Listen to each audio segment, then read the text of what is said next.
Ketika jalan menuju ke kamarnya itu tiba-tiba ada sekelebatan bayangan hitam. Nah, sekelebat bayangan hitam ini jalannya itu cepat banget, langsung nyerobot jalannya Linda.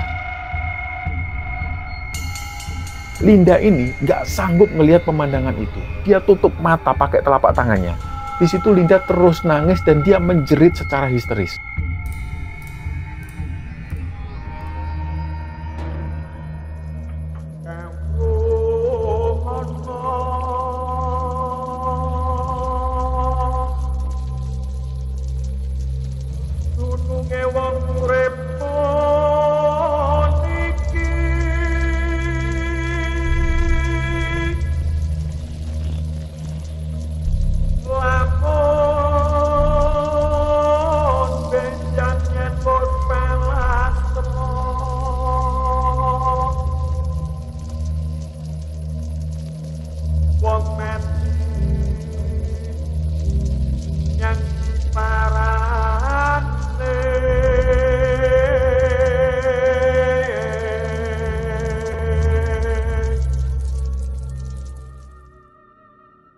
Bismillahirrahmanirrahim. Assalamualaikum warahmatullahi wabarakatuh.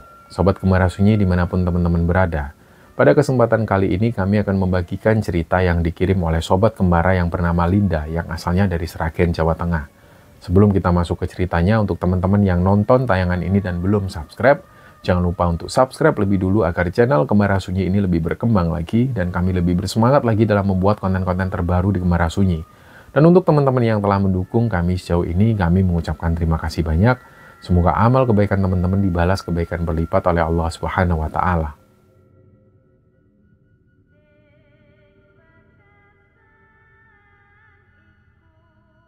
Jadi teman-teman, cerita di episode kali ini ceritanya dibagikan oleh Sobat Kembara yang bernama Linda. Linda ini asalnya dari Sragen, Jawa Tengah. Mungkin ada teman-teman yang juga berasal dari Sragen, silahkan komen di bawah. Jadi Linda menceritakan perjalanan hidupnya yang pernah dia alami di sekitaran tahun 2014 sampai di sekitaran tahun 2016. Linda ini anak terakhir dari 3 bersaudara. Kedua kakaknya Linda ini perempuan semua.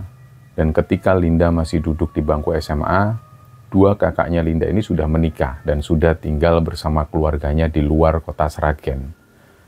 Dan setelah lulus SMA, Linda ini dapat tawaran kerja di Jogja. Kebetulan ada sebuah toko oleh-oleh di Jogja sana dan ada temennya yang sudah kerja di sana lebih dulu. Dan ketika mendapat tawaran ini, Linda itu langsung menerima tawaran tersebut dan dia langsung berangkat ke Jogja. Terus ketika di Jogja dia ngekos di sebuah kosan. Di kosan itu dia tinggal sama temennya. Nama temennya ini Siska. Dari Siska inilah Linda itu awalnya diajak kerja di toko oleh-oleh ini. Singkatnya nggak kerasa Linda itu sudah bekerja di toko oleh-oleh ini sudah sekitar 1 tahunan lebih. Nah pada suatu hari, Siska ngajak Linda nongkrong sama cowoknya Siska. Kebetulan saat itu cowoknya Siska ini juga ngajak teman-temannya. Ada 3 orang cowok yang datang termasuk cowoknya Siska waktu itu. Jadi mereka ini ketemuan di sebuah tempat makan. Siska di situ datang bersama Linda. Sedangkan cowoknya Siska ini dia datang sama 2 orang temannya. Di situ akhirnya mereka kenalan. Siska sendiri ternyata juga baru kenal sama teman-teman cowoknya itu. Dan singkatnya setelah pertemuan malam itu kira-kira 2 hari setelahnya, Siska ngasih tahu ke Linda, katanya ada temen dari cowoknya Siska ini yang suka sama Linda, namanya Amir. Dan di situ Linda sempat tanya ke Siska, karena Linda sendiri juga agak lupa Amir itu yang mana orangnya. Di situ Siska menjelaskan bahwa si Amir itu yang pakai kacamata. Nah dari situlah Linda ini baru ingat. Ketika Siska tanya ke Linda soal Amir, apakah Linda ini juga ada perasaan ke Amir? Linda mengaku ya waktu itu perasaannya ya biasa aja sebenarnya. Tapi Linda bilang kalau nggak menutup kemungkinan, Linda akan bisa deket juga sama Amir. Nah, keesokan harinya, Siska minta izin ke Linda, dia mau ngasih nomornya Linda ini ke Amir, karena ternyata Amir itu minta nomornya Linda. Linda pun mengizinkan, dan ternyata siangnya Amir itu langsung mengontak Linda.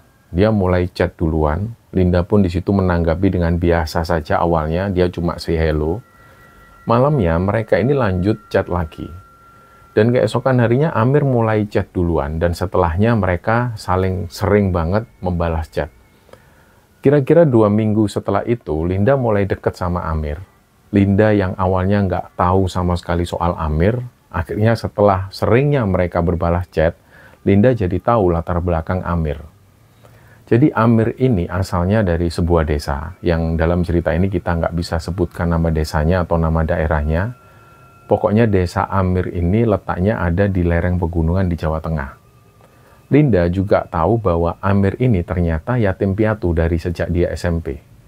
Bapaknya Amir itu meninggal ketika Amir masih duduk di bangku SD kelas 5. Sedangkan ibunya sendiri meninggal ketika Amir duduk di bangku kelas 2 SMP. Nah, Amir di situ hanya 2 bersaudara. Dia punya adik perempuan yang terpaut usianya 2 tahun di bawah Amir. Dan setelah orang tua Amir ini meninggal, yang merawat Amir dan adiknya adalah Bude dan juga Pak D mereka. Nah, memang Pak D dan Bude mereka ini tinggalnya itu nggak jauh dari rumah Amir. Mereka ini tetanggaan rumah. Jadi di sebelah-sebelah rumah Amir itu adalah rumah Bude dan juga rumah Pak D-Pak D-nya. Dan mulai sejak itu, rumah orang tua Amir ini sudah nggak ditempati lagi. Kadang rumah itu cuma dibersihkan ketika menjelang lebaran atau pas kalau ada acara-acara besar, dan selebihnya rumah itu dibiarkan kosong. Sedangkan Amir dan adiknya langsung tinggal di rumah budenya. Nah, selepas SMA, adik perempuan Amir ini langsung menikah dengan laki-laki tetangga desanya. Dan setelah menikah itu, mereka merantau ke daerah Palu, di Sulawesi sana. Amir sendiri juga sudah jarang ketemu dengan adiknya itu, meskipun pada saat momen lebaran adiknya juga belum tentu pulang. Karena menurut Amir, ongkos untuk pulang ke Jawa dari Palu itu sangat mahal sekali. Nah, Amir sendiri juga kasihan sama adik dan juga adik iparnya. Apalagi mereka itu sudah punya 2 orang anak. Nah, kira-kira dalam waktu 2 minggu itu, Linda ini jadi tahu banyak hal soal Amir dan juga keluarganya. Amir ini merantau ke Jogja juga karena ajakan dari salah satu temannya. Di Jogja sana, Amir ini bekerja sebagai seorang supir travel. Dia ikut orang, dan di situ sudah hampir 5 tahunan Amir ini kerja di tour travel ini. Ada sisi lain dari Amir yang Linda juga baru tahu ternyata. Pada satu kesempatan, Amir menjelaskan bahwa Amir ini ternyata adalah seorang duda. Tapi dari pernikahan sebelumnya, Amir belum punya anak. Nah, nggak terlalu jelas apa alasan Amir dan mantan istrinya waktu itu berpisah, tapi Amir pernah bilang ke Linda bahwa selama dia menikah, istrinya itu sering kepergok menjalin hubungan dengan laki-laki lain. Dan nggak tahu kenapa, ketika Linda mendengar cerita ini dari Amir, Linda itu langsung merasa iba. Dia ngelihat Amir itu sebagai sosok pribadi yang berbeda, nggak seperti sebelum-sebelumnya. Perasaan ke Amir yang sebelumnya itu biasa saja, tiba-tiba jadi berubah, lebih sayang, dan dia lebih kasihan sama Amir.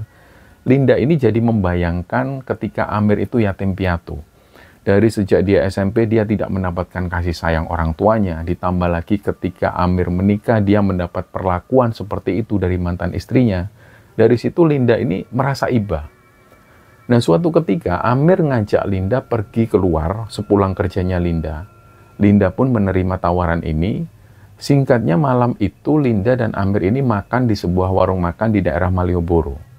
Di sana mereka cerita-cerita, Linda cerita juga soal keluarganya, Linda juga cerita ke Amir soal kakak-kakaknya yang sudah menikah semua. Dan Linda sendiri ini ternyata juga sudah didesak supaya dia segera menikah, itu didesak langsung oleh orang tuanya Linda. Nah, dalam obrolan ini Linda menegaskan ke Amir, jadi kalau Amir ini serius, kalau kamu serius sama aku, di situ Linda berharap dengan segera Amir ini datang menemui orang tua Linda yang ada di Sragen.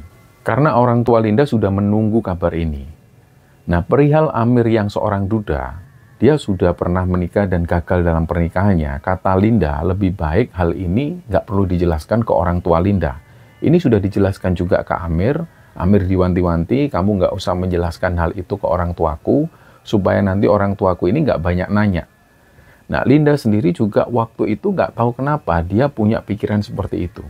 Seharusnya Linda ini dari awal dia harus jujur ke orang tuanya soal status dudanya si Amir ini. Tapi waktu itu Linda malah menutupi hal itu dari orang tuanya. Nah, singkatnya hubungan antara Linda dan Amir ini pun semakin dekat. Siska, si temannya Linda itu juga kaget dengan hubungan yang terjalin antara Linda dan Amir. Siska ini kaget karena hubungan mereka itu berjalan lancar, padahal yang mengenalkan itu Siska. Jadi Siska menilai hubungan Linda dan Amir ini berjalan cepat dan berjalan lancar. Siska juga kaget waktu itu setelah dia dengar kabar dari Linda bahwa Amir dalam waktu dekat itu akan pergi mengunjungi orang tua Linda. Dan selanjutnya dia akan membicarakan soal pernikahan. Hari itu hari Minggu sore, Linda akhirnya dibonceng Amir naik motor, mereka berangkat ke rumah Linda yang ada di Sragen. Kira-kira sekitar jam 8 malam mereka sampai di rumah Linda yang ada di Sragen. Ketika tiba di sana, orang tua Linda ini menyambut mereka dengan senang. Dan setelah disuguhi makanan, mereka duduk di ruang tamu, dan disinilah orang tua Linda akhirnya menanyakan ke Amir soal rencana Amir ke depannya.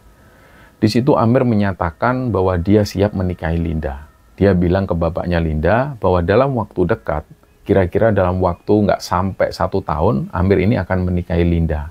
Dan di situ Amir juga menjelaskan bahwa nanti soal biaya akan dimaksimalkan oleh Amir dari uang tabungannya. Malam itu Amir akhirnya nginep di rumah Linda, dan keesokan harinya sekitar jam 9 pagi mereka bertolak ke Jogja. Dalam perjalanan ke Jogja itu Linda bilang ke Amir, untuk soal biaya pernikahan itu baiknya ditanggung bareng. Linda sebenarnya juga punya tabungan, jadi tabungan itu nanti bisa buat tambahan biaya. Biar Amir ini nggak keberatan soal biaya. Amir akhirnya setuju soal ini, dan berjalannya waktu hubungan Linda dan Amir ini pun semakin dekat. Mereka sudah mulai membicarakan soal souvenir, undangan pernikahan, dan lain sebagainya. Pada suatu waktu Amir mengajak Linda main ke desanya. Amir ini ingin mengenalkan Linda ke Pak D dan juga bude-budenya yang ada di sana. Dan utamanya Amir ini ingin mengenalkan Linda ke Bude yang selama ini merawat Amir dan adiknya, yaitu Bude Ati. Bude Ati ini sudah dianggap ibunya sendiri oleh Amir dan adiknya. Karena Bude Ati inilah yang merawat Amir sejak orang tua mereka meninggal. Waktu itu Linda ada jadwal off di hari Selasa. Amir akhirnya menyesuaikan jadwalnya Linda, akhirnya mereka pun pergi menuju ke desanya Amir. Waktu itu Amir ini pinjem mobil kantor, jadi Amir dan Linda akhirnya berangkat ke desanya Amir itu naik mobil. Rencananya di sana nanti mereka ini nggak pakai nginep, jadi mereka berangkat pagi-pagi sekali supaya nanti pulangnya nggak kemalaman. Dan mereka berangkat dari Jogja itu sekitar jam 6 pagi. Kira-kira sampai di desanya Amir sekitar jam 9 pagi. Di situ Amir ini langsung ngajak Linda menuju ke rumah Bude Ati. Dan ketika Amir datang, semua saudara Amir ini menyambut Amir dan Linda. Linda di situ merasa tersanjung banget. Jadi ketika Linda ini datang, hampir semua Bude dan juga sepupu-sepupunya Amir yang cewek-cewek ini terutama, mereka semua menyambut Linda. Bahkan Bude Ati waktu itu langsung mencium keningnya Linda. Jadi kayak seorang ibu yang menyambut anaknya pulang. Linda di situ merasa diterima sekali di keluarga itu. Dari situ, Linda langsung bisa menyimpulkan bahwa Bude Ati ini orangnya baik. Beliau pasti sabar banget orangnya. Setelah itu, Linda pun dipersilakan masuk ke rumah Bude Ati, dan di situ sepupu-sepupu Amir yang perempuan, yang rata-rata mereka semua sudah menikah itu, semua datang ke rumah Bude Ati untuk menyambut Amir dan Linda. Nah, para laki-laki di sana itu kerjanya di ladang atau ke sawah. Jadi di jam-jam itu, baik Pak D maupun sepupu-sepupu Amir yang laki-laki, mereka semua masih sibuk di ladang dan ada yang di sawah. Di situ akhirnya Linda ini disuguhi makanan lengkap, banyak banget makanan yang dihidangkan oleh Bude Ati di situ. Pokoknya Linda ini disambut dengan baik sekali. Dan setelah makan, Amir ini ngajak Linda mengunjungi rumahnya yang dulu pernah ditinggali Amir bersama orang tuanya. Letaknya ini ada persis di sebelah rumah Bude Ati, jadi hanya terpisah gang kecil. Amir pun akhirnya di situ membuka pintu rumahnya, dan nggak tahu kenapa ketika pertama kali masuk rumah ini, Linda itu langsung merasakan ada hawa yang berbeda. Linda sendiri bukan orang yang bisa melihat hal-hal gaib. Dia bukan orang yang sensitif, tapi dia merasakan betul ketika dia masuk rumah ini, dia langsung merinding. Itu nggak tahu kenapa Linda punya perasaan seperti itu. Nah, menurut Linda mungkin karena rumah ini sudah lama nggak ditempati. Ditambah lagi di dalam itu hawanya lembab. Mungkin karena rumah ini letaknya ada di pegunungan yang cuacanya itu selalu dingin. Nah, di situ Amir mempersilahkan Linda masuk rumahnya. Begitu mereka masuk, di situ Linda melihat ada ruang tamu. Ruang tamu ini cukup besar. ruang tamu rumah Linda yang ada di Sragen itu nggak ada apa-apanya dibanding ruang tamu yang ada di rumah Amir ini. Ruang tamu Amir ini yang dibayangkan Linda itu ukurannya 3 kali lebih besar dari ruang tamu di rumah Linda yang ada di Sragen. Nah, setelah ruang tamu itu ada kamar di kanan dan juga kiri pintu, dipisahkan oleh tirai. Nah, pintu kamar ini itu saling berhadapan.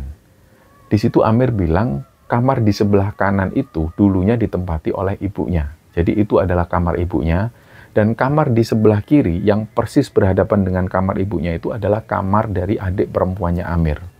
Dan setelah melewati 2 kamar ini, mereka masuk lagi ke dalam, di situ ada ruang makan. Linda melihat ada lemari kayu yang ada kacanya di ruang makan ini. Di situ masih ada rice cooker yang kondisinya itu sudah berdebu. Kelihatan banget kalau rice cooker ini sudah lama nggak dipakai. Dan ada oven dengan ukuran besar yang diletakkan di situ. Dan ada sebuah meja makan lengkap dengan kursi-kursinya. Di samping ruang makan itu ada jendela cukup besar yang bisa ngelihat ke arah pemandangan yang ada di luar. Yang tidak lain pemandangannya ini adalah rumah Pak D-nya Amir, yang posisinya persis di samping rumah Amir. Nah, di dinding-dinding ruang makan ini ada beberapa foto yang terpajang di situ. Linda melihat di situ ada foto ibunya Amir yang beliau ini lagi foto bersama ibu-ibu pengajian. Nah, di samping foto itu ada fotonya Amir dan juga foto adiknya ketika mereka ini masih kecil. Di sampingnya lagi ada foto keluarga besar Amir. Nah, di situ Linda ini sempat berpikir, dia ini sebenarnya mencari foto dari bapaknya Amir, tapi di situ nggak ada satupun foto dari bapaknya Amir. Tapi Linda nggak menanyakan ini pada Amir. Setelah itu Amir ngajak Linda masuk lagi ke dalam. Jadi setelah ruang makan itu ada ruangan lagi. Ruangan ini besar, tapi bangunannya itu nggak modern seperti bangunan yang ada di depan. Bangunan di belakang ini itu bangunan asli dari rumah ini. Jadi masih ada tembok batu bata yang belum diplester, atapnya pun juga masih genteng tanpa plafon, dan beberapa bagian dinding itu juga masih pakai dinding dari anyaman bambu. Jadi di belakang ini ada semacam ruang agak terbuka besar. Ternyata di situ Amir menjelaskan, di belakang ini dulunya adalah bekas kandang sapi dan juga kandang kambing milik bapaknya. Amir di situ juga menunjukkan ada sebuah ruangan nggak terlalu besar, letaknya ada di belakang kandang tersebut. Dalam batin Linda awalnya dia mengira kalau bangunan itu adalah kamar mandi di bagian belakang. Ternyata kata Amir, ruang itu dulunya digunakan almarhum bapaknya untuk tidur. Nah, kagetlah Linda di situ. Ruangan sekecil itu yang awalnya dikira toilet oleh Linda, ternyata adalah ruangan yang biasa digunakan tidur oleh bapaknya Amir. Kata Amir, bapaknya ini memang suka tidur di situ. Karena kata bapaknya hawanya di sana itu lebih sejuk. Selain itu bapaknya ini mengaku, kalau beliau tidur di sana, beliau ini lebih bisa mengawasi sapi dan kambing-kambingnya. Di situ Linda akhirnya penasaran, dia pengen tahu banget gimana kondisi ruangan itu. Gimana bisa bapaknya Amir tidur di tempat yang seperti itu? Ditambah lagi ruangan itu satu area dengan kandang sapi dan kandang kambing. Gimana baunya? Di situ Linda cuma membayangkan, apa nggak salah? Nah, Linda akhirnya penasaran betul. Dia pengen ngelihat langsung kondisi di dalam ruangan itu. Tapi waktu itu Amir menolak. Kata Amir, ruangan itu sudah terkunci permanen sejak bapaknya meninggal. Dan mulai sejak saat itu, ruangan itu sudah nggak pernah dibuka lagi. Kata Amir, banyak kejadian ganjil di ruangan itu semenjak bapaknya meninggal. Nah, meskipun saat itu Linda ini takut, tapi dia masih penasaran. Dia ingin tahu cerita itu dari Amir. Nah, di situ sebelum menceritakan ini, Amir ngajak Linda keluar rumah lebih dulu. Nah, setelah mereka keluar rumah, Amir pun menceritakan cerita itu ketika mereka ini sudah persis berada di rumah Bude Ati.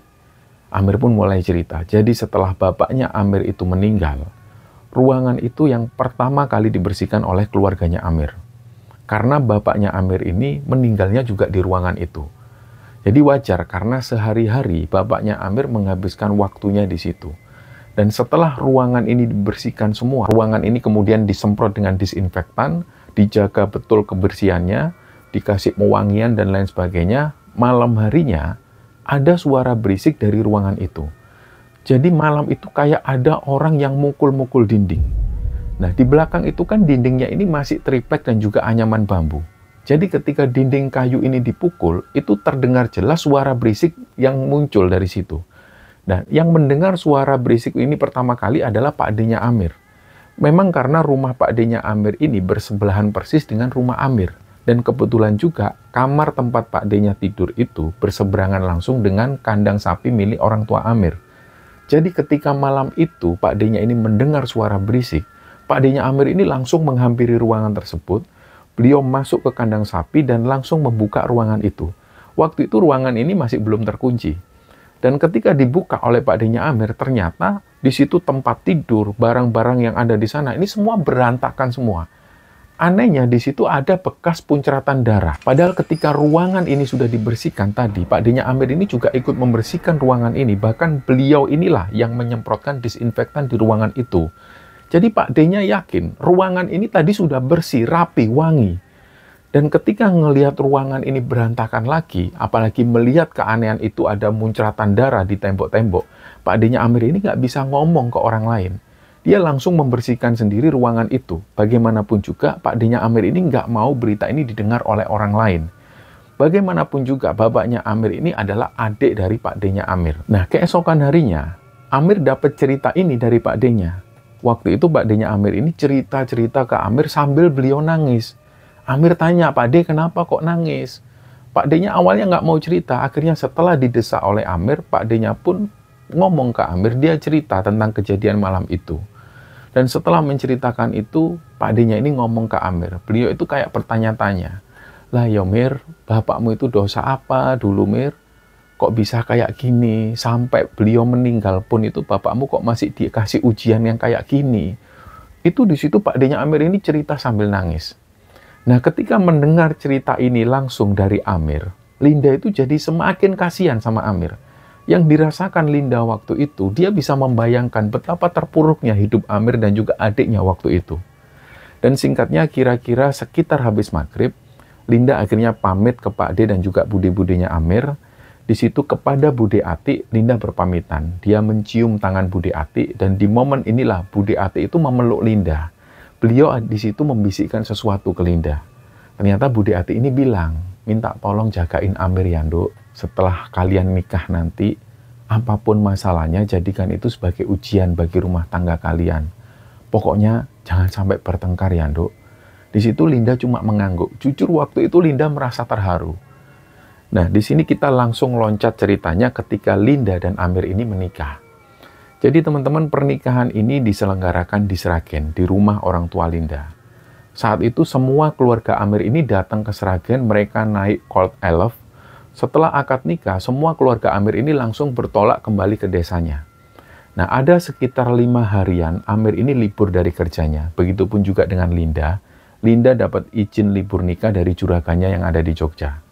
Dan setelah libur itu Linda kembali kerja. Waktu itu situasinya masih belum memungkinkan untuk tinggal di Sragen atau tinggal di desanya Amir. Nah, di situ mereka akhirnya sepakat untuk ngekos di Jogja. Nah, setelah sekitar 3 bulanan mereka ngekos di Jogja, Amir dapat info, dia dapat telepon dari temannya yang ada di desa. Jadi temannya ini lagi butuh orang untuk bisa membantu usahanya. Kebetulan usaha temannya ini di bidang pertanian. Jadi katanya dia itu setiap hari mengirim sayuran ke para pedagang dan juga ke pasar-pasar. Nah dia ini butuh banget bantuan Amir. Sekaligus dia ngasih iming-iming ke Amir waktu itu, bahwa nantinya Amir ini bisa bantu titip modal ke dia. Dan setelah hal ini didiskusikan dengan Linda, istrinya, Linda pun akhirnya setuju. Dia berusaha manut pada suami. Dalam hati Linda, dia tahu kalau Amir ini pengen sekali balik ke kampung halamannya dan dia pengen banget kerja di sana. Jadi akhirnya Linda memutuskan keluar dari pekerjaannya itu, dan kira-kira 2 hari setelah keputusan ini, mereka pun berangkat menuju ke desanya Amir. Nah, pertama kali mereka tiba di desa itu, seperti yang sebelum-sebelumnya, saudara-saudara Amir di sana itu menyambut Linda dengan baik. Pak D dan juga Bude dan sepupu-sepupu Amir yang ada di sana semua menyambut Linda. Mereka senang akhirnya Amir dan Linda ini bisa tinggal di desa itu. Ketika Linda dan Amir ini tiba di sana, yang dituju pertama kali adalah rumah Bude Ati. Semua barang Linda dan Amir langsung diletakkan di rumah Bude Ati. Ternyata di situ Bude Ati sudah menyiapkan kamar untuk Linda dan Amir. Waktu itu Linda sama sekali nggak menyangka kalau Amir bakal memilih tempat tinggal di rumah Bude Ati. Karena yang ada dalam bayangan Linda, ketika mereka pulang ke desa Amir nanti, mereka ini akan menempati rumah lamanya Amir. Ini yang ada di bayangan Linda. Jadi ketika Amir memutuskan untuk tinggal di rumah Bude Ati, dari situ Linda juga sebenarnya agak kecewa sama Amir, tapi dia biarkan lebih dulu. Takutnya nanti kalau Linda mengungkapkan hal ini, terus Bude Ati dengar, bisa tersinggung nanti Bude Ati. Jadi akhirnya Linda ini diam, mendiamkan sementara waktu. Jadi malam itu mereka tidur di rumah Bude Ati. Keesokan harinya Bude Ati ini sudah masak buat Amir dan Linda. Terlihat banget yang paling senang dengan kedatangan Amir dan Linda ini ya Bude Ati ini. Karena Bude Ati, anak-anaknya semua itu sudah berkeluarga dan gak ada yang tinggal di rumah Bude Ati. Nah, pagi itu setelah sarapan dan sebelum Amir berangkat ke tempat kerjanya, Linda bilang ke Amir, dia akhirnya mengutarakan keinginannya itu untuk dia ingin tinggal di rumah lamanya Amir. Karena Linda di situ merasa sungkan kalau harus tinggal di rumah Bude Ati. Dia pengen hidupnya mandiri bersama Amir. Linda juga mengungkapkan apalagi Bude Ati itu repot banget, beliau juga sudah tua, kasihan. Linda merasa nggak enak. Nah, di sini Amir paham. Dia menuruti Linda. Di situ Amir bilang nanti sore dia mau bilang ke Bude Ati soal ini. Singkatnya sore itu Amir sampaikan hal ini ke Bude Ati tentang keinginan Linda dan Amir yang pengen tinggal di rumah lama mereka. Awalnya Bude Ati itu kelihatan banget agak gimana gitu pas mendengar hal ini dari Amir. Jadi kelihatan banget kalau wajah Bude Ati itu kecewa. Tapi setelahnya Bude Ati pun bisa memahami. Di situ Bude Ati ini cuma bilang sambil bercanda ke Amir dan Linda ini, ya sudah sana kalian pindah, mentang-mentang kemanten baru, nggak mau ada gangguan ya. Tapi Bude Ati ini sambil bercanda. Nah, Linda jadi malu sendiri pas mendengar Bude Ati ngomong seperti itu. Akhirnya barang-barang ini mereka pindahkan ke rumah lamanya Amir. Sebenarnya jarak rumah Bude Ati dan rumah lamanya Amir ini kan bersebelahan. Jadi dekat banget, persis di sebelahnya cuma terpisah jalan kecil menuju ke belakang. Jadi sedekat itu. Tapi ya namanya sudah dari sejak remaja Amir ini diasuh oleh Bude Ati. Jadi Bude Ati tetap merasa ada yang kurang kalau Amir nggak tinggal di rumahnya Bude Ati. Dan singkatnya setelah masuk di rumah itu, Linda ini langsung memilih kamar yang ada di sebelah kanan. Kamar yang dulunya pernah ditempati oleh almarhumah ibunya Amir. Nah, rumah Amir ini setelah ruang tamu besar seperti yang kami jelaskan tadi, itu kan masuk ke dalam dibatasi tirai ada 2 kamar yang saling berhadapan.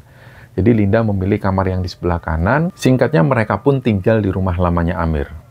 Malam pertama tinggal di rumah ini, menurut Linda nggak ada sesuatu yang aneh sedikit pun. Tapi nggak tahu kenapa Linda merasa rumah Amir ini jauh lebih dingin rasanya dibandingkan rumah Bude Ati. Kata Amir itu wajar karena tembok di rumah Amir ini tembok lama dan kondisinya sudah banyak yang lembab. Jadi jelas kalau kerasa lebih dingin. Singkatnya pagi itu Bude Ati ini datang pagi-pagi banget. Bude Ati ini sudah memasak sarapan untuk Linda dan Amir. Linda pun gak enak sama Bude Ati. Ternyata hal ini terjadi terus-menerus. Jadi setiap pagi sebelum Amir berangkat kerja, Bude Ati selalu sudah mengirim makanan ke rumah mereka. Kadang pun malam harinya juga Bude Ati ini masak buat mereka berdua. Jadi Amir dan Linda ini malah gak sempet sekalipun makan di luar. Padahal sebelum-sebelumnya ketika mereka ini ngekos di Jogja, mereka ini kan terbiasa makan di luar. Setiap hari untuk makan ya mereka selalu beli. Nah, Linda di rumahnya itu dia nggak kerja apa-apa. Dia merasa sungkan. Karena ini juga permintaan dari Amir. Linda waktu itu dia pengen kerja tapi Amir tidak memperbolehkan. Apalagi di sana itu lingkungannya nggak seperti Jogja yang rame. Jadi akhirnya Linda memilih tiap pagi dia membantu Bude Ati ke ladang. Bude Ati ini punya ladang, tapi nggak terlalu besar. Hal ini juga merupakan pengalaman baru bagi Linda. Dia sebelumnya nggak pernah punya pengalaman di ladang atau di sawah. Tapi dari Bude Ati inilah Linda akhirnya jadi tahu banyak hal tentang bertani. Dan lama-lama Linda kemudian menikmati hal itu. Kira-kira setelah 3 bulan Linda tinggal di rumah itu, Linda pun hamil. Itu setelah sebelumnya Linda ini sempat merasa ada yang aneh sama badannya. Di situ dia minta tolong titip ke Amir supaya nanti ketika Amir pulang dibelikan test pack. Dan ternyata benar setelah dibelikan test pack, dia tes kehamilannya itu ternyata Linda hamil. Dan keesokan harinya, Linda ini diperiksakan ke dokter oleh Amir, ternyata Linda usia kehamilannya itu sudah 2 bulan. Nah, disinilah mulai ada keanehan yang mulai dirasakan oleh Linda. Jadi setelah mengetahui kabar bahwa Linda ini hamil, Bude Ati itu langsung wajahnya kaget. Beliau langsung minta tolong ke salah satu keponakannya untuk segera mencari mangkok atau mencari kaleng bekas sejumlah 4 buah. Linda awalnya nggak tahu soal ini. Terus tiba-tiba sore harinya ada sepupu Amir yang datang sudah bawa 4 buah kaleng bekas cat. Pertama Linda sempat tanya, itu buat apa mas? Tapi sepupu Linda ini cuma bilang, disuruh budi hati mbak, sudah nurut aja mbak sama orang tua. Linda pun diem, mungkin itu tradisi orang yang ada di sana.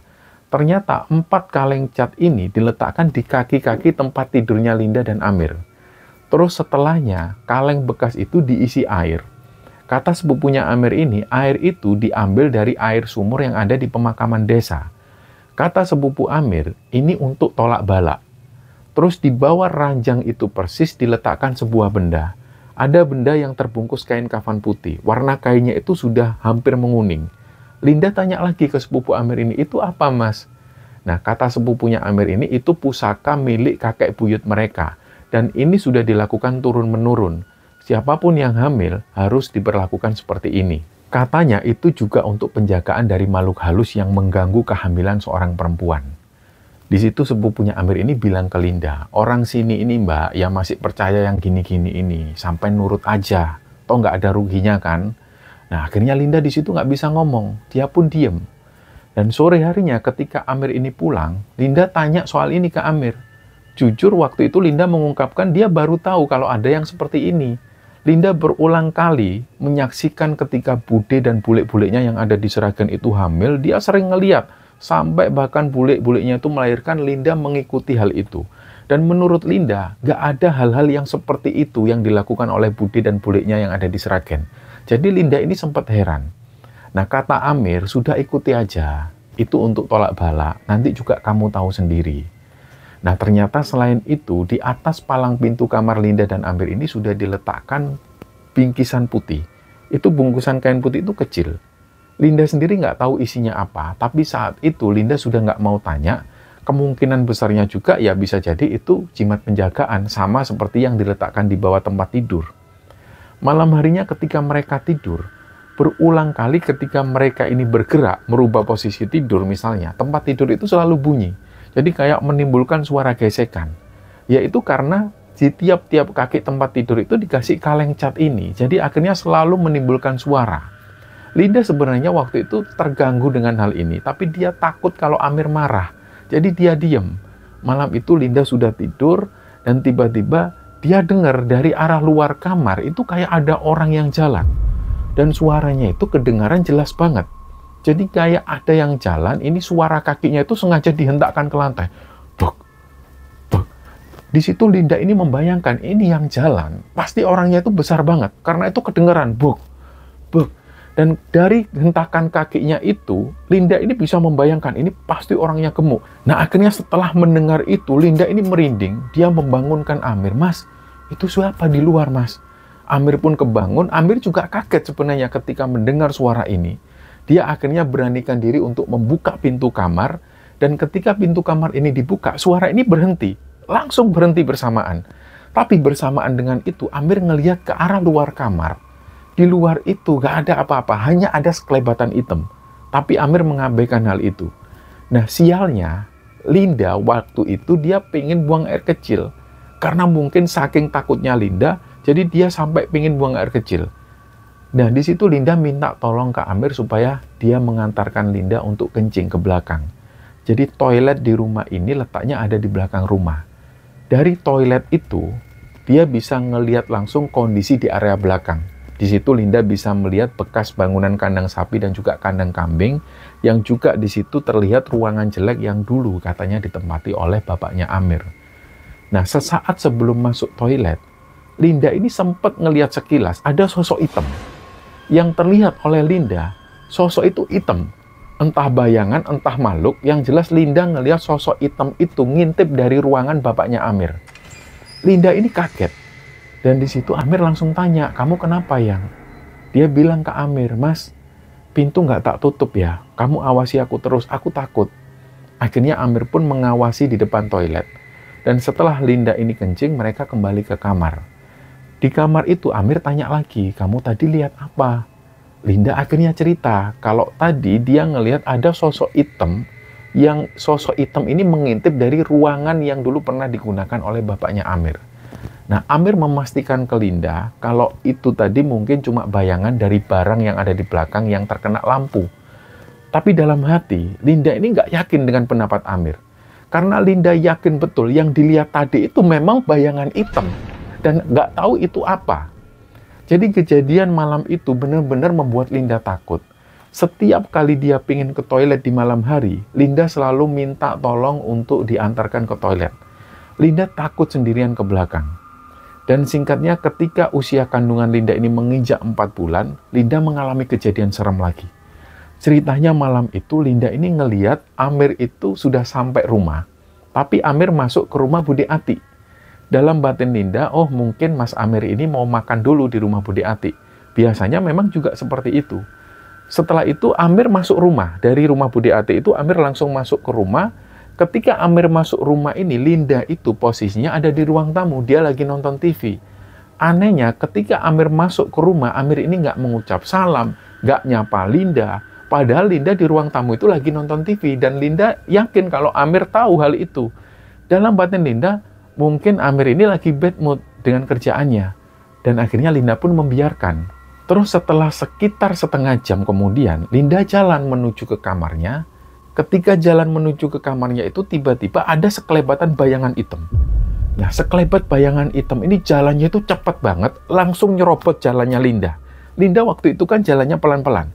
Ketika diserobot oleh sosok hitam ini, Linda langsung jatuh tersungkur di situ. Linda kaget. Itu tadi apa? Nggak mungkin juga kalau kucing atau hewan. Karena besaran sosok tadi itu, wujudnya ini kayak manusia besarnya. Linda di situ berusaha bangun, dia jalan pelan menuju ke kamarnya. Dan pas dia buka tirai dari ruang tamu menuju ke arah kamarnya itu, sosok tadi ini lewat lagi. Dan sosok tadi itu lewatnya cepat banget kayak lari. Dan untuk kedua kalinya sosok ini nabrak badannya Linda. Kali itu Linda ini sampai agak terlempar. Terus di sini Linda jatuh dalam posisi duduk. Seketika itu juga Linda merasa perutnya ini sakit banget. Dia nggak kuat nahan sakitnya, akhirnya dia panggillah suaminya, dia panggil Amir. Mas, tolong mas, perutku mas. Tapi Amir yang posisinya ada di dalam kamar ini nggak menjawab sama sekali panggilan dari Linda. Linda di situ sudah nggak bisa mikir lagi, dia jengkel bener sama suaminya. Dalam pikiran Linda ini kenapa kok Amir ini nggak juga keluar dari kamar, padahal dia sudah manggil-manggil Amir. Linda akhirnya teriak lagi sekencang-kencangnya. Akhirnya beberapa sepupu Amir yang rumahnya bersebelahan dengan rumah itu, termasuk Bude Ati, ini mereka langsung mendengar suara teriakan Linda dan mereka langsung menuju ke situ. Mereka kaget ketika ngelihat Linda sudah dalam posisi tersungkur di situ. Mereka langsung menyelamatkan Linda. Linda didudukkan di kursi ruang tamu. Di situ Linda langsung nangis. Linda ini nangis karena selain dia menahan rasa sakit di perutnya itu, Linda juga menyesalkan sikap suaminya yang dari tadi itu cuek di dalam kamar. Linda ini terus mengeluh sambil dia nangis. Ya Allah Mas Amir, sampean itu kenapa Thomas? Aku ini jatuh kok sampean malah di kamar nggak mau keluar. Nah, sepupu-sepupu Amir yang ada di sana ketika mendengar Linda nangis sambil ngomong seperti itu, mereka bilang ke Linda, lah mana si Amir? Nah, Linda cuma nunjuk ke arah kamar. Lah itu, Amir kan ada di dalam kamar. Loh, Mbak, lawang motornya aja loh, nggak ada Mas Amir. Emangnya Mas Amir sudah pulang? Langsung mata Linda ini terbelalak kaget. Karena dia yakin Amir ini sudah pulang dan langsung masuk kamar. Akhirnya sepupu-sepupu yang tadi itu, dia memastikan. Dia langsung ngeliat ke arah kamar. Ternyata di dalam kamar itu kosong, nggak ada siapapun di situ. Amir pun juga nggak ada di sana. Linda akhirnya cerita ke semua orang kalau tadi dia sempat ngelihat Amir. Amir ini sudah datang dan dia sudah masuk ke rumah Bude Ati. Setelah dari rumah Bude Ati, Amir masuk ke rumah dan langsung masuk ke kamar tanpa menyapa Linda sama sekali. Ketika mendengar hal ini, Bude Ati menjelaskan, belum datang dok masmu dok. Belum datang dari tadi Bude di rumah, nggak ngelihat masmu memang belum datang. Nah, akhirnya Linda pun cerita bahwa tadi ketika dia mau jalan ke kamar, dia ini sempat diserempet oleh sosok hitam sampai akhirnya Linda ini terjatuh. Dan Linda sendiri juga nggak tahu sosok itu apa.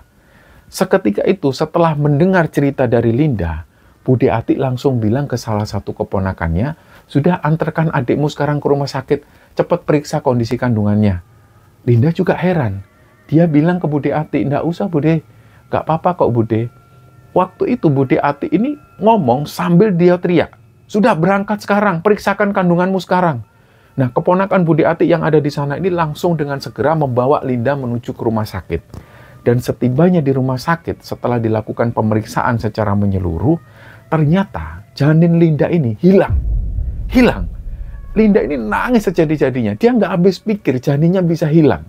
Dan nggak lama kemudian Amir datang. Amir di situ wajahnya sudah kusut. Wajahnya itu sangat menyimpan rahasia sekali. Kira-kira apa yang disembunyikan oleh suaminya? Di situ Linda nggak tahu apa-apa. Linda sudah benar-benar kalut dengan peristiwa yang baru dia alami. Dan baru kali ini Linda menyaksikan sendiri janin dalam kandungannya yang berusia 4 bulan itu hilang. Dan sekitar 3 hari berada di rumah sakit itu, Linda akhirnya diperbolehkan pulang.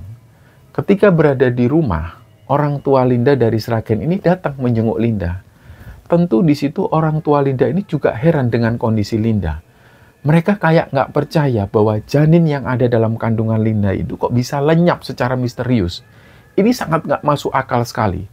Dan ketika orang tua Linda berada di dalam kamar Linda, mereka melihat kok banyak keganjilan di situ. Yang pertama kali mereka lihat adalah kaki-kaki di tempat tidur itu yang diganjal dengan kaleng-kaleng cat. Jadi di bawah tempat tidur juga ada terbungkus kain kafan. Nah, mereka sudah merasa ganjil ngelihat hal itu. Ditambah lagi di atas pintu mereka ngelihat ada semacam jimat. Dan tentu hal ini sangat bertentangan sekali dengan kepercayaan dari orang tua Linda.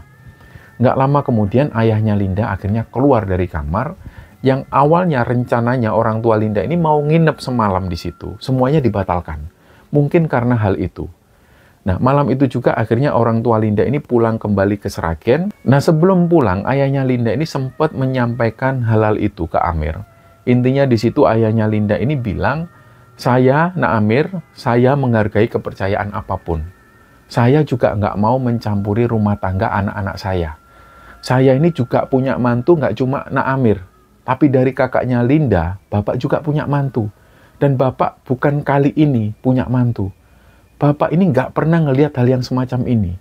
Jadi saya minta Nak Amir pikirkan lagi. Apa yang semacam ini sudah sesuai dengan kepercayaan yang Nak Amir anut. Kalau menurut Bapak, inilah yang malah mendatangkan bangsa jin. Inilah yang malah membuat kerusuhan. Jadi kalau Nak Amir masih memandang saya sebagai walinya Linda, buang itu semua. Nah, setelah mengucap itu, orang tua Linda ini pamit, kemudian mereka pulang ke Sragen. Tapi ternyata setelah ditegur oleh ayahnya Linda waktu itu, Amir ini nggak juga melepas semua barang-barang itu.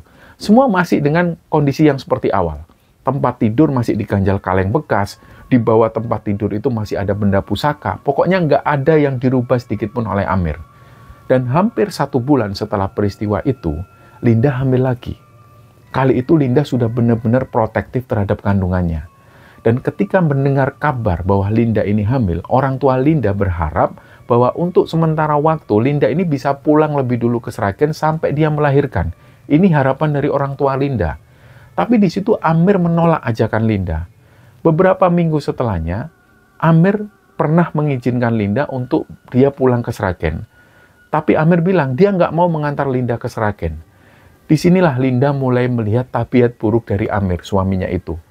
Linda membayangkan, masa iya Linda dalam posisi hamil terus dibiarkan dia pulang sendirian ke Sragen tanpa ditemani suaminya.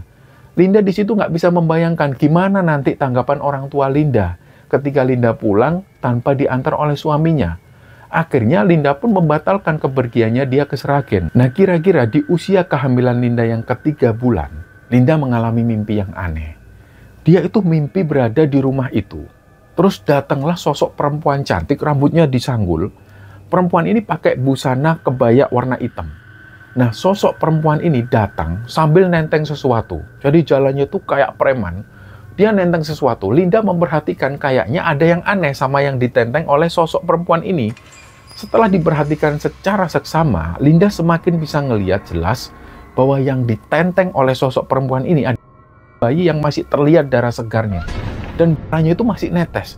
Linda ini gak sanggup ngelihat pemandangan itu. Dia tutup mata pakai telapak tangannya. Di situ Linda terus nangis dan dia menjerit secara histeris.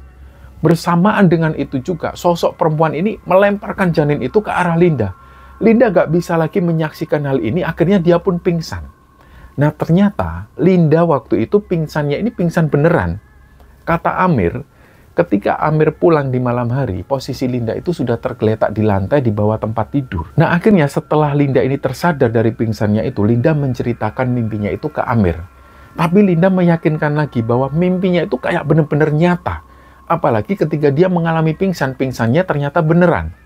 Dan setelah mendengar cerita ini dari Linda, Amir langsung ngajak Linda ke rumah sakit untuk memeriksakan kandungannya Linda. Dan disinilah Linda sudah mulai merasa ada yang janggal. Dia merasa kok aneh banget. Setiap kali setelah Linda mengalami kejadian ganjil dengan kandungannya, Linda selalu diminta untuk ngecek kandungannya ke rumah sakit. Di situ Linda berpikir, ini ada apa? Dalam perjalanan ke rumah sakit itu, Linda terus-menerus tanya hal ini ke Amir.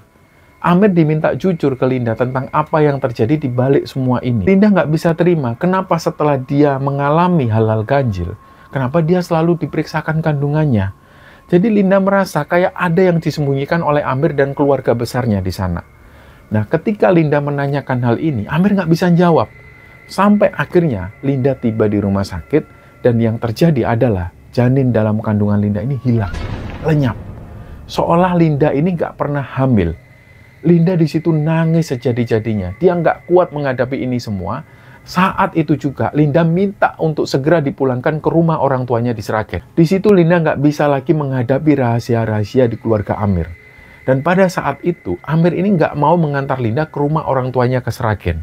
Dan yang terjadi adalah karena Linda ini sudah benar-benar stres dengan apa yang dialami selama ini, Linda akhirnya meluapkanlah kemarahannya itu. Dia akhirnya teriak-teriak kenceng. Dia minta dipulangkan segera ke rumah orang tuanya di Sragen. Jadi di situ Linda teriak-teriak di rumah sakit di depan orang banyak. Ini juga karena Linda sudah muak banget dengan Amir. Nah, ketika Linda teriak-teriak seperti ini, Linda itu sudah nggak punya malu. Dia teriak-teriak minta dipulangkan ke Sragen. Dan pada akhirnya Amir pun nggak bisa nolak. Dia sudah terlanjur malu sama orang-orang yang ada di sekitarnya.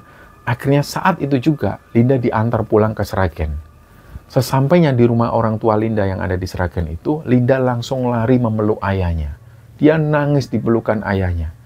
Ayahnya Linda dan juga ibunya Linda yang waktu itu nggak tahu apa-apa, mereka juga bingung. Loh, ini ada apa, Mir? Linda, kamu apain? Dan hampir-hampir waktu itu si Amir ini mau dipukuli oleh om-omnya Linda yang kebetulan mereka waktu itu lagi jagongan di situ. Tapi untungnya sempat dihalang-halangi oleh tetangga-tetangga yang ada di sana.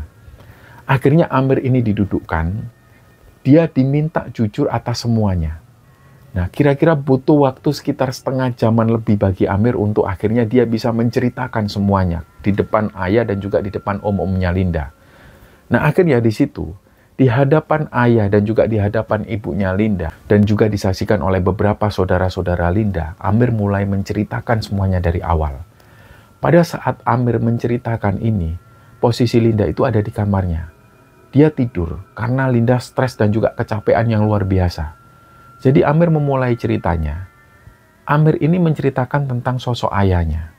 Ayahnya Amir ini dulunya adalah seorang pelaku spiritual sesat. Hal ini awalnya dipicu oleh persoalan ekonomi yang menimpa keluarga mereka. Ayahnya Amir ini pengen punya banyak perewangan supaya dia dipercaya jadi dukun oleh orang-orang yang ada di sekitarnya.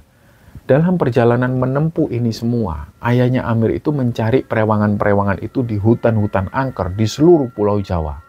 Dan hingga akhirnya ada beberapa perewangan yang bisa membantu tugas ayahnya Amir ketika nanti beliau jadi dukun. Tapi untuk beberapa syaratnya, ayahnya Amir ini nggak boleh berhubungan badan dengan istrinya sendiri. Jadi dia harus punya ruang sendiri untuk tidur, dan ruangan itu tidak boleh ada lampunya. Kata ayahnya Amir, ini atas permintaan dari si perewangannya itu. Jadi mulai sejak saat itu, ayahnya Amir ini mulai menempati ruangan kecil jelek di belakang kandang sapi.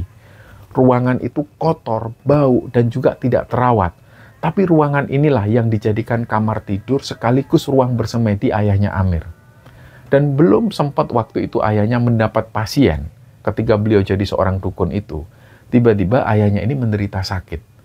Ketika diperiksakan ke rumah sakit, kata dokter, sakit ayahnya itu adalah sakit paru-paru basah. Tapi bisa jadi terkomplikasi dengan penyakit lainnya. Dan banyak yang mengira bahwa ayahnya Amir waktu itu menderita TBC. Dan mulai semenjak saat itu kesehatan beliau ini mulai menurun. Ternyata ada jalan pintas yang diambil oleh ayahnya Amir saat itu. Jadi beliau ini membuat sebuah perjanjian dengan beberapa perewangannya. Beliau ini pengen penyakitnya itu sembuh total. Dan di situ dia dijanjikan oleh perewangannya, dia akan bisa sembuh total dari semua penyakitnya. Asal di kemudian hari, ketika dia mempunyai keturunan dari jalur anak laki-lakinya, maka janin itu harus diminta oleh perewangan-perewangannya. Dan konon kabarnya ayahnya Amir menyetujui hal ini. Jadi waktu itu beliau nggak memikirkan bagaimana nasib Amir ke depannya. Padahal ayahnya Amir ini tahu bahwa Amir adalah satu-satunya anak laki-laki dari dia. Dan singkatnya, setelah melakukan ritual di ruang belakang itu, tiba-tiba ayahnya Amir ini langsung normal lagi seperti sedia kala. Banyak yang nggak menyangka hal ini bisa terjadi. Benar-benar nggak masuk akal. Bahkan ketika beliau ini dibawa ke rumah sakit untuk dicek kesehatannya secara menyeluruh, ternyata benar penyakit-penyakit yang sebelumnya diderita oleh ayahnya Amir itu hilang, nggak berbekas sedikit pun. Tentu hal ini sangat nggak masuk akal sekali, tapi ini benar-benar terjadi. Dan ternyata hal ini nggak lama terjadinya. Kalau dihitung-hitung, kondisi ayahnya Amir ini bebas dari penyakitnya itu hanya sekitar 75 jam. Setelahnya kondisi ayahnya itu drop lagi, bahkan lebih parah dari itu. Ketika dibawa ke rumah sakit dan dilakukan medical check up, penyakit-penyakitnya itu kembali lagi muncul. Bahkan terjangkitnya itu lebih luas, lebih parah lagi. Dan setelah berada di rumah sakit selama kurang lebih sekitar 12 jam, ayahnya Amir pun dinyatakan meninggal. Dan setelahnya, seperti yang diceritakan di awal tadi, setelah beliau ini meninggal, ada banyak kejadian-kejadian aneh yang terjadi di rumah itu. Terutama kejadian ganjil itu terjadi di ruangan yang dulu pernah ditempati oleh ayahnya Amir. Dan singkatnya waktu pun berlalu, Amir akhirnya menikah dengan perempuan yang asalnya dari Jogja. Dan setelah menjalani pernikahan 1 tahun itu, istrinya Amir ini hamil.